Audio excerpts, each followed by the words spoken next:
What is up, humans of the cardboard? Welcome back to Just Nuts, guys. Today we've got the final archetype of deck build pack grand creators, and today we are looking at Exorsisters. I actually really like the name. I know a lot of people love to blast Konami for being a little bit too pun forward sometimes with card names, but I actually like this one a lot. Exorcist. So it's like Exorcist Sisters. Cool. It's a bunch of cute girls that want to exorcise some demons or something. I don't know. But really, really cool. So, yeah, this is the Exceed based archetype Exorsisters. Let's just jump into this because we got 11 cards to crank through. First up here, we have Exorsister Elise. This is a level 4 light spellcaster, 500 attack, 800 defense, and both of her effects are hard once per turn. That's going to be pretty common. A lot of them are going to have two hard once per turn effects. I'm not even going to mention that anymore. If you control an Exorsister monster, you can special summon this card from the hand. Then if you control specifically Exorsister Stella, gain 800 life points. Okay, cool. Jumps out of the hand and gives you a nice little life point boost that can come up in time in other ways as well. And if a card or cards leaves any graveyard or graveyards by an opponent's card, you can special summon one Exorsister Exceed monster from your extra deck by using this card you control as material. This is treated as an Exceed summon. Okay, so very, very interesting here. I will say this second effect is in common with all of the main deck monsters, and it's a very, very interesting one because I don't think their main first effects tend to be super strong here, but this second effect definitely is very, very interesting. What I like here is it's any card banished from any graveyard. So I imagine something like a matchup like Phantom Knights. Okay, well, that deck literally does shit all without banishing Phantom Knight cards. Like, they can't extend with Fog Blade. They can't banish Cloak or Boots to search. And if they're going to use Rusty, they'll send a Phantom Knight set a card, but then if they didn't want to trigger this, they wouldn't be able to go like any further. And it really limits the ceiling that deck has a ton if they're going to try and play around this, because this does get you a free Exceed straight out of the deck. So I understand why you might want to. So yeah, like there's a lot of matchups that just like you don't even realize like, oh, they do something, they have a specific extender that banishes something from grave, or if they just want to banish something from your grave, they play something like DD Crow, Called by the Grave. Shadal's have like Shadal Ariel, right? There are in archetype cards and even generic cards that want to banish from a graveyard. If Ice Dragon's Prison becomes popular, right? That this deck kind of has that niche of like kind of scaring your opponent away from those cards, and the deck can still do stuff without it. But I wanted to stop here and to mention that clause because it's going to be the same for all of them, that same second effect, and I figure I might as well talk about it here, then we'll just kind of glide through the rest of them. So very, very cool mechanic there. It's almost like the banish zone is like the evil zone, so if anything is getting banished, it's like a demon, and these are the Exorsisters, so you exorcise it by summoning the big Exceeds and taking care of business. It's cool. Next up, we have Exorsister Stellus. This is the girl that you gain 800 life points if you control her when you summon her. Light spellcaster, level 4, 300 attack, 800 defense, so very small. A lot of them are really small in the main deck. First effect reads, during your main phase, you can special summon one Exorsister monster from your hand, and then if you control specifically Exorsister Elise, you can gain 800 life points. So again, just easy ways to gain life points, extends a monster from hand. Not the best effect, like hand or graveyard would be a little bit better here, but okay, not bad, not mad at it. And then obviously the same second effect. Which takes us to Exorsister Elaine, another level 4 light spellcaster, 400, 800 for the stats. First effect reads, you can return one Exorsister card in your hand to the bottom of the deck and then draw one card. Then if you control Exorsister Sophia, which is going to be our final main deck monster here, you can draw, or you gain 800 life points, sorry, not draw a card. And then obviously the same last second clause there, second effect. Pretty cool. So gives you the ability to like fix your hand a little bit, which is not too shabby for sure. And the last one here, obviously Sophia. She's a level 4 light spellcaster effect monster, 100 attack, 800 defense, and you can only use both of her effects once per turn. The second effect reads, if you control another Exorsister monster, you can draw one card. Then if you control Exorcister Elaine, gain 800 life points. So really simply, if you just control any other Exorcister, draw a card, and then if you had Elaine, gain 800. Really nice. Same last clause. This one might, honestly, other than the one that just jumps out of hand for free if you control an Exorcister, this one might be the best one overall because it's literally just a +1. You just draw for free. So I like it. The one thing I will say about the second effect, because I think this is really where like this deck is going to either make or break, is how good this second effect ends up being.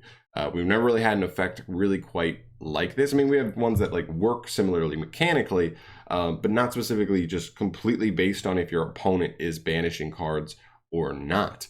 I mean, you think about like, I don't know, Tri-Brigade, one of the most represented decks in the entire game right now. They have to banish, which means they are going to give you free triggers on these girls all damn day because they can't play otherwise. Which gives you your much more powerful plays. So we'll see. I think this mechanic, unfortunately, like I think this could have easily been by a card. I wish this was a card and not opponent's card. Maybe we'll see later translations where it's not dependent on the opponent. We'll see. That really takes steam out of my sail because, as you guys know, I don't really love card effects that are completely reliant on your opponent. Unless it's something that like every single deck has to do or something like that. And so we'll see. I think there are going to be matchups where like these effects just literally can't be triggered because they don't banish anything whatsoever. And I think it will kind of hurt, but we'll see. We'll see. All right, let's move into the extract monsters. You have 4 different Exceed monsters. It's really cool because keep in mind, these girls have the ability to just summon one for free during the opponent's turn or even your turn even. So really cool. First off, we have Exorcister, the cover card, Michaelis, which is really cool. So I believe these actually are like bigger forms of the girls here. So this is like the bigger form of Elise. This is 2500 attack, 1800 defense, completely generic, 2 level 4 materials, which is really cool. If this card was Exceed summoned previously this turn, okay, the first and third effects are hard once per turn. Previously this turn by using an Exorcister monster as material. Quick effect, you can target one card your opponent controls or in their graveyard and banish it. So this is why it is so important for those girls to be able to trigger on the opponent's turn with this second effect, is because that will make this effect live. You just have a walking banish. Quick banish for the rest of that turn, which is really solid. But if you're just making it on your turn, it says just previously this turn if it's made with an Exorcister, not period if it's made with an Exorcister. So kind of takes the wind out of the sails a little bit there, but it is still a really powerful effect. Second effect says can't be destroyed by monsters that were special summoned from the graveyard. So again, kind of like that Exorcist situation, right? They can't, you know, anti-demon and the demons are coming from the graveyard. Cool. And you can attach one material from this card to add one Exorcister spell or trap from your hand. So this is the effect that makes this card worth even if you're not summoning it off of their their trigger effects on the opponent's turn or something. Because you can just hard make this with any generic rank 4 engine, because I don't expect these 4 girls to be the only monsters you're playing here. Just get a free search for an Exorcister spell or trap. So it's a +1 anyway, has decent protection via battle if your opponent has to play out of grave, like Eldritch. This can be kind of annoying for Eldritch to get over there. Although technically Eldritch summons from hand with his graveyard effect. Cool, very cool card.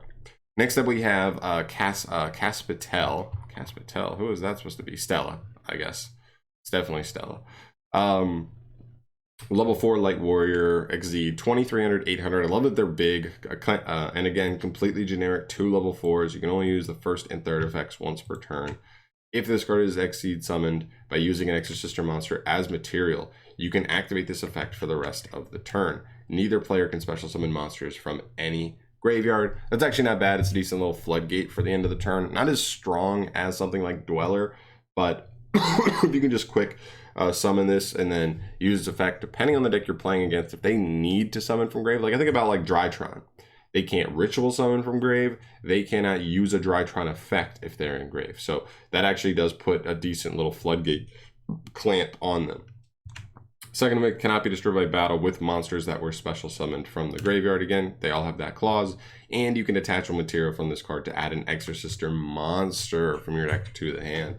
kind of nice there as well. So I love, again, that these give you value, even if you are just hard making them, even with generic stuff. Search an Exorcister monster, search an Exorcister spell or trap. Not too shabby. There we go. Exorcister Jabreen? Jabreen. Who is Jabreen? Elaine? Yeah, it looks like Elaine. Okay, cool. Rank 4 light, of course. 1400, 2800. So much more defensive, this one, stat-wise. Level 2, level 4 is completely generic. First and thirds are hard ones return. If this card was Exceed summoned previously this turn by using an Exorcister as material. Quick effect. You can target one effect the monster your opponent controls, negate its effects for the rest of the turn. Not as powerful as Michaelis, but I imagine a situation where, like, maybe you're ending on just like 2 of these, and your opponent's strategy has to banish something, which allows you to trigger both. And if you just want good disruption, you just go like for both of these. So now you just have a walking impermanence and a walking dynamiscus at the same time, which is actually pretty strong. It can't be destroyed by monsters. Oh wait, can't be destroyed by activated monster effects from the monsters that were special summoned from the graveyard. Interesting. Okay, not by battle, but she's 2800, so she's actually a little more resistant to battle. And you can attach 1 material from this card for the rest of this turn. All Exceed monsters you control will gain 800 attack. That's actually pretty good, and it's permanent.